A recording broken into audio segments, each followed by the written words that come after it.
생각이 바뀌면 수익이 보인다. 역발상 투자의 문현진 멘토입니다. 자, 오늘도 굉장히 많은 종목들 급등락 반복하죠. 그래도 우리가 상한가 종목만 잘 분석을 하면은 어떤 길을 가야 할지, 어떤 종목들, 어떤 테마들 우리가 지켜봐야 할지 알 수가 있으니까요. 오늘도 바로 상한가 종목들을 분석해 보도록 하겠습니다.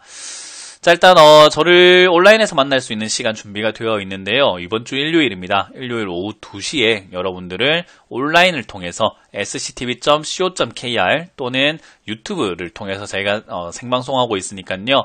많이들 오셔서 저랑 소통도 하면서 많이 배워가실 수 있는 시간 가졌으면 좋겠습니다. 자, 오늘도 많은 종목들 올라왔는데 일단 상한가에는 4종목이 들어갔습니다. YBMnet, 그리고 진매트릭스, 세미시스코, 두산 퓨얼셀 이렇게 4종목이 들어가 있고요. 상한가에 들어갔지만 아쉽게 이탈한 종목 4종목이 보이는데 하이트론, 상보, 소프트캠프, 데이터솔루션 보이네요. 자, 일단 상한가 들어간 종목들부터 볼 텐데 역시 교육주들이 조금 많이 보입니다. 교육주로 지금은 YBM넷이 다시 한번 급등을 했는데요. 아무래도 코로나19가 재확산이 다시 진행이 되고 있다 보니까 온라인 교육 관련주, 진단키트 관련주 다시 한번 급등이 나온 것 같습니다. 그래서 YBM넷 같은 경우도 아래쪽에 이렇게 지지를 받고 급등 나오면서 슈팅이 나왔는데 뭐 나쁜 자리는 아닌 것 같긴 한데 지금 따라 붙기에는 역시 버겁지 않나 싶고요.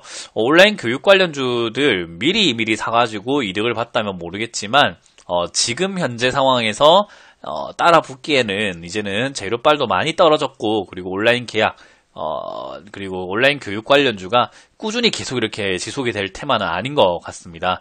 그래서 일단 장기적으로 봤을 때 뭐 좀 빠졌을 때는 투자할 가치가 있을지 모르겠지만 지금은 잘 팔아야 되겠다라는 전략을 드리도록 하고요.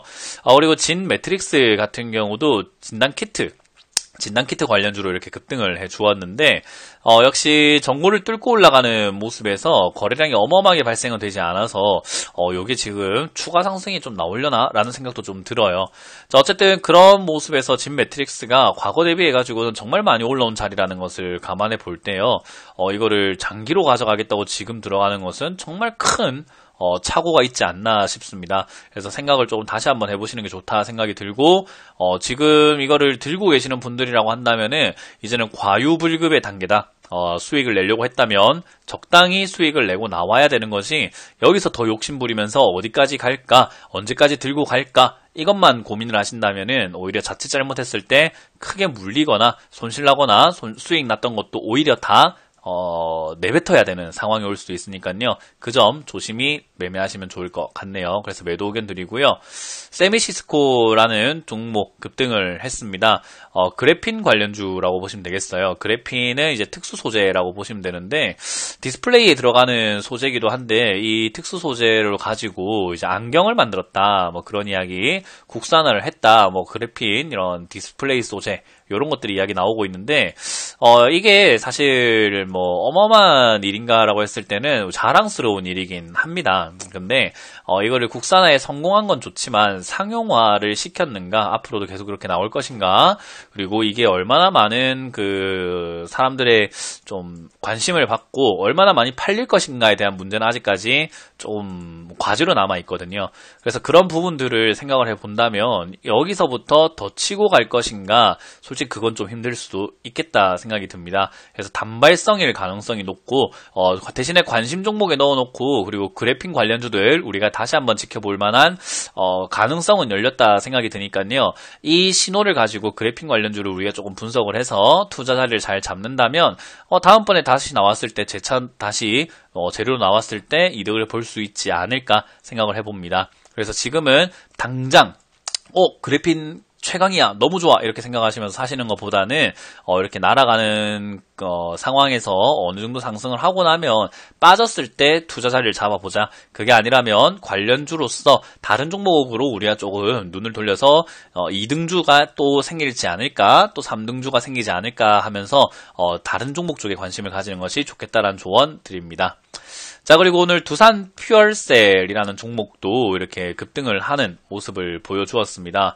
두산 퓨얼셀 같은 경우는 두산 중공업이 이제 재무구조 개선이 좀 시급하잖아요. 그래서 두산 중공업이 재무구조의 개선을 위해서 계열사들을 매각할 것이다. 그 중에 이제 두산 퓨얼셀이 또 거론이 되고 있는 것 같습니다. 그래서 포함될 가능성이 높다 보니까 이제 매각 기대감에 급등을 했습니다.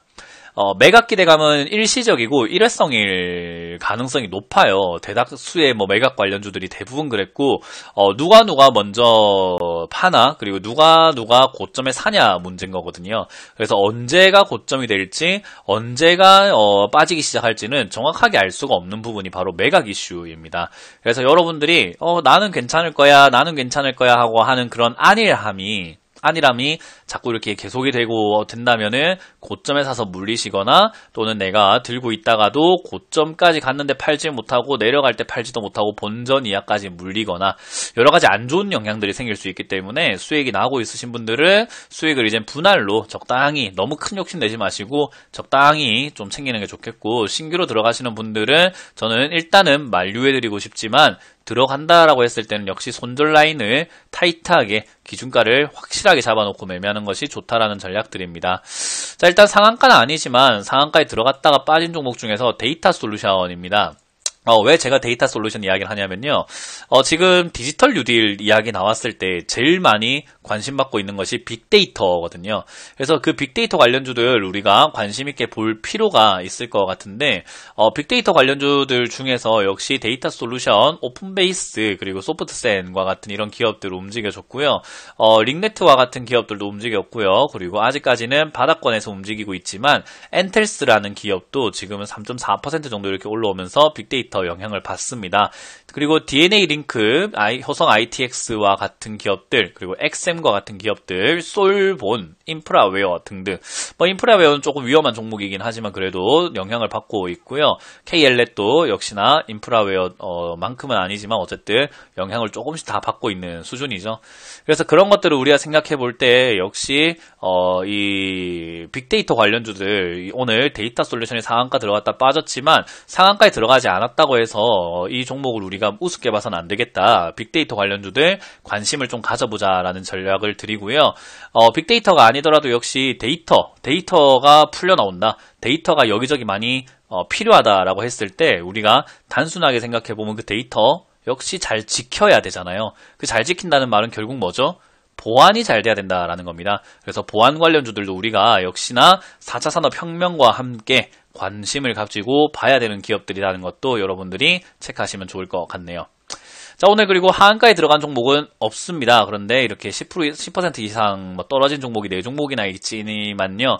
그렇다고 해서 엄청나게 우리가 관심을 가져봐야 되는 종목들이 있거나 한 건 아닌 것 같고, 에스모 머티리얼즈만 제가 말씀드린 것처럼 액면 병합 이슈로 상승하는 것까진 좋은데 잘못 잡으면 정말 큰 손실이 일어날 수 있다라고 말씀드렸던 종목이죠. 그래서 이런 종목들 항상 조심하자. 이런 것들은 잘못 잡으면 정말 지뢰밭이다 라고 보시면 좋겠습니다.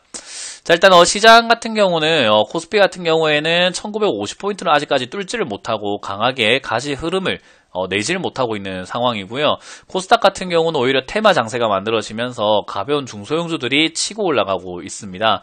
이렇게 코스피, 코스닥 나눠서 보니까 그렇지 코스피 같은 경우는 대형주는 못 가고 있지만요. 소형주는 잘 가고 있습니다. 그렇기 때문에 지금은 대형주 장세가 아니라 소형주 장세다라고 볼 수가 있겠고, 소형주 장세는 역시 뭔가 실체가 있거나 경제 기대감보다는 테마 장세로 가벼워서 움직이는 경우들이 많기 때문에 테마, 재료를 잘 분석하지 않으면 여러분들이 자칫 잘못하면 크게 다칠 수 있다는 거 기억하시면 되겠고요.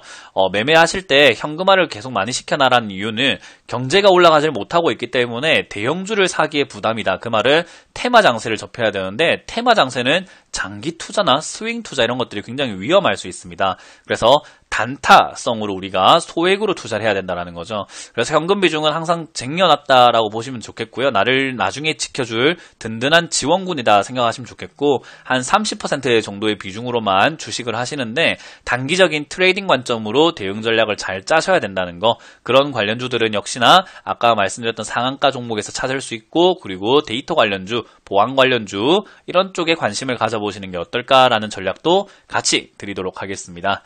자, 역발상 투자 도움이 된다면 항상 좋아요 꼭 많이 눌러주시길 바라겠고요. 앞으로도 많이 시청해 주시길 바라겠습니다. 지금까지 역발상 투자의 문현진 멘토였습니다. 고맙습니다.